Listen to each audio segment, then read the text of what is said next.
الحمد لله رب العالمين.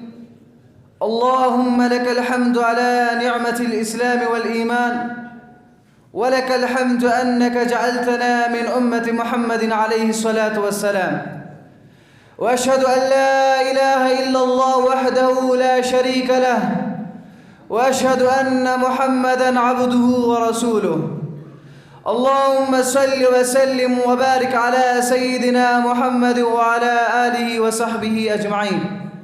أما بعد، أيها المسلمون، يقول الله تعالى في محكم آياته: إنهم فتية آمنوا بربهم وزدناهم هدى وربطنا على قلوبهم إذ قاموا فقالوا ربنا رب السماوات والأرض لن ندعو من دونه إلها لقد قلنا إذا شططا.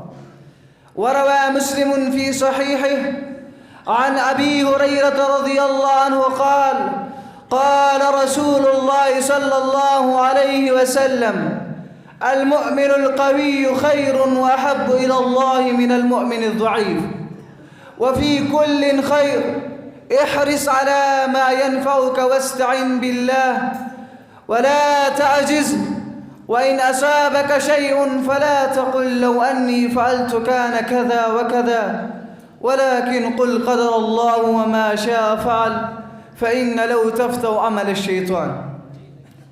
رئيس الحفلة المبجل وأساتذتي الكرام وإخواني الطلبة، إن الشباب في كل أمة هم عماد حياتها وقوة نهضتها وصناع حضارتها، وهم أمل الحاضر وعدة المستقبل، بل كل المستقبل، وهم قادة الغد وحكام وقضاة ومعلم أجيال.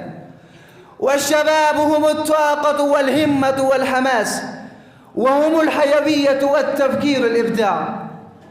فتتميز فترة الشباب في حياة الإنسان بأنها أحفل مراحل العمر، لأنها مليئة بالمشاعر الحارة والعواطف الفياضة والقوة والفتوة والتوقد الذهني والعطاء الفكري. ولذلك لا بد لنا أن نرعى الشباب ونربيهم وندربهم، فهم في كل الأمم وعبر العصور يشكلون سياجاً واقياً للدول في كل متركات الحياة ومجالاتها المختلفة، سياسياً واقتصادياً وتكنولوجياً وعسكرياً وغيره. وهذا هو رسول البشرية سيدنا محمد صلى الله عليه وسلم، يرشدنا لأن نهتم بأولادنا وشبابنا، فيقول صلى الله عليه وسلم كما في الصحيحين: والرجل راع على أهل بيته وهو مسؤول عنهم، والمرأة راية على بيت بالها وولدي وهي مسؤول عنه. وقد عد رسول الله صلى الله عليه وسلم عمل الشباب جهادا في سبيل الله. ففي سنن البيهقي عن أنس بن مالك رضي الله عنه قال: غزونا مع رسول الله صلى الله عليه وسلم تبوكا، فمر بنا شاب نشيط يسوق غنيمة له، فقلنا لو كان شباب هذا ونشاطه في سبيل الله كان خيرا له منه. فانتهى قولنا حتى بلغ رسول الله صلى الله عليه وسلم فقال: ما قلتم؟ قلنا كذا وكذا. قال: أما إنه إن كان يسعى على والدي وحدهما فهو في سبيل الله، وإن كان يسعى على عيالي يكفيهم فهو في سبيل الله، وإن كان يسعى على نفسه فهو في سبيل الله عز وجل.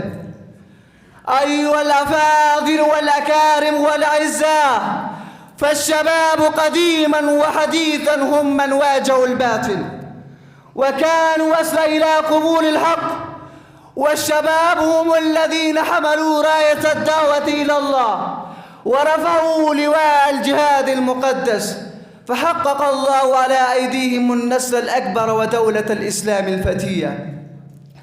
ولو تدارسنا السيرة النبوية صلى الله عليه وسلم لوجدنا كل من واجهوا جبابرة مكة وكسرى وقيصر هم الشباب، فالسابقون السابقون هم الشباب. فانظر إلى الزبير بن العوام رضي الله عنه من العشرة المبشرين بالجنة، عمره 15 سنة. وطلحة بن عبيد الله رضي الله عنه عمره 16 سنة. وسعد بن أبي وقاص رضي الله عنه عمره 17 سنة. وطلحة بن عبيد الله رضي الله عنه عمره 16 سنة وهو بني مخزوم، ويجعل بيته مقرا لرسول الله صلى الله عليه وسلم، ويعلم فيه المسلمين ويربيهم على الإسلام لمدة 13 سنة. ورغم أن بني مخزوم كانت تنازع بني هاشم الشر. أيها الإخوة، مرحلة الشباب هي مرحلة العنفوان والقوة والطموح والفتوة، هي أخطر مراحل عمر الإنسان. خص الإسلام هذه المرحلة بمزيد عناية، وجعل السؤال عنها يوم القيامة خاصا أيضا. أيها الإخوة، علينا أن نؤهل الشباب تربويا في مدارسنا وجامعاتنا ومراكز شبابنا. فالشاب إذا لم يلق توجيها تربويا يقوم على دعائم الفضيلة والتمسك بآداب الدين، فإنه سيذهب بكل عمل نعمله ويبني كل بناء. فحري بنا جميعا نقف وقفة جادة معهم بهدايتهم هداية الدلالة، لعل الله عز وجل أن يوقظ قلوبهم من غفلتهم ونكون سببا في نجاتهم من مزارق الرديء. أقول قولي هذا وأستغفر الله لي ولكم ولسائر المسلمين، وآخر دعوانا الحمد لله رب العالمين.